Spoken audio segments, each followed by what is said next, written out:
Here in Massachusetts, Republican State Senator Scott Brown makes a big deal about his truck. My name is Scott Brown, and I'm running for the United States Senate. This is my truck. I put a lot of miles on it during this campaign. Wherever I go, people tell me they're concerned about the path our country is on. Spending is out of control. Government keeps getting bigger and bigger. It's time for a new direction. I love this old truck. It's brought me closer to the people of this state. And I want to speak for them as their next United States Senator. I'm Scott Brown, and I approve this message because it's time we end business as usual in Washington. Hey, Dad.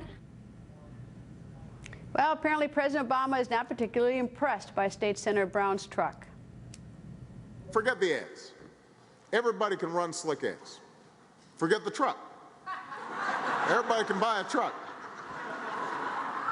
I think long and hard about getting in that truck with Martha's opponent. It might not take you where you want to go. And where we don't want to go right now is backwards to the same policies that got us into this mess in the first place when we just started to make progress cleaning it up.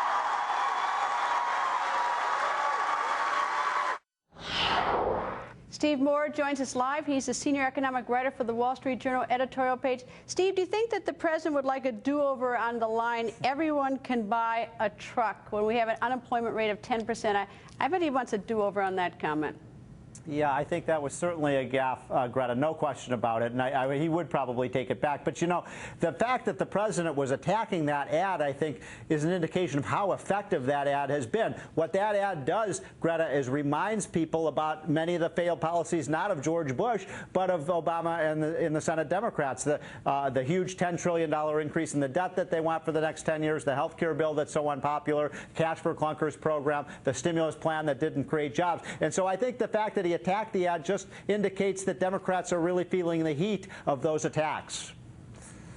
I don't think that I think he got confused for a second, because it's a big difference when you are campaigning as a non-incumbent. But he is now an incumbent, and when he went into the campaign mode, you say something like that. That's something you say if you're not running the joint. But he is running the joint as a president, and so I think that's like, I don't think he really got the sort of oops factor with that.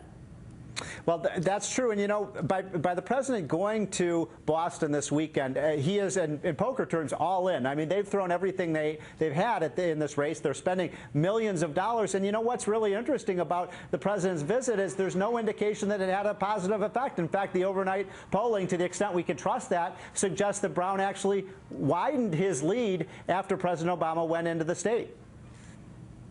Well, I don't know if we can, if he can be blamed for that or given credit for that for a win. But I think that it's profoundly dangerous when so much is hanging in the balance, and that this is no ordinary race in this state. That's right. Because it's not. It may be that only Massachusetts gets to vote, but all the rest of us are going to live by the results, whether it be the Democrat or the Republican. So this is an enormously important race. You know, Greta, as you know, last week I was in Colorado and Texas, and all the people that came up to me, all they wanted to talk about in Colorado and Texas was this Massachusetts race. So it has become nationalized. It really, I believe, has become a referendum on Obamonomics. And one thing that people are getting tired of, I think, is when the president and the Democrats keep talking about George Bush. They're not talking about their own policies. They're blaming everything on George Bush. I think people are kind of becoming tired of that argument. All right, and in terms of the economy, I don't know, it's a huge issue here, but I mean, it's a significant one. Healthcare is the one you read about more. Where are we on the economy? Are the indicators in the last, at least today or last week, are we at least inching up? Is there some sort of upward trend? So that might be helpful to at least, people in America and certainly to the candidate here. Well, Greta, this is also a very important point because, as you know, for the last couple of weeks, the president has really been trumpeting how well the economy is doing. When the unemployment rate numbers came up and we saw a little bit of an improvement, the president said our policies are working. And, you go out in real America, and Americans don't think these policies are working very well. They are feeling the sting of unemployment, and they are feeling very anxious about the economy, and they think the debt is a big problem. So I think the Obama administration continuing to talk about how good things are, I just don't think Americans believe it. Steve, thank you. And, of course, big day tomorrow. Polls open soon. We'll all be watching. Thank you, Steve. Next. Thank you, Greta.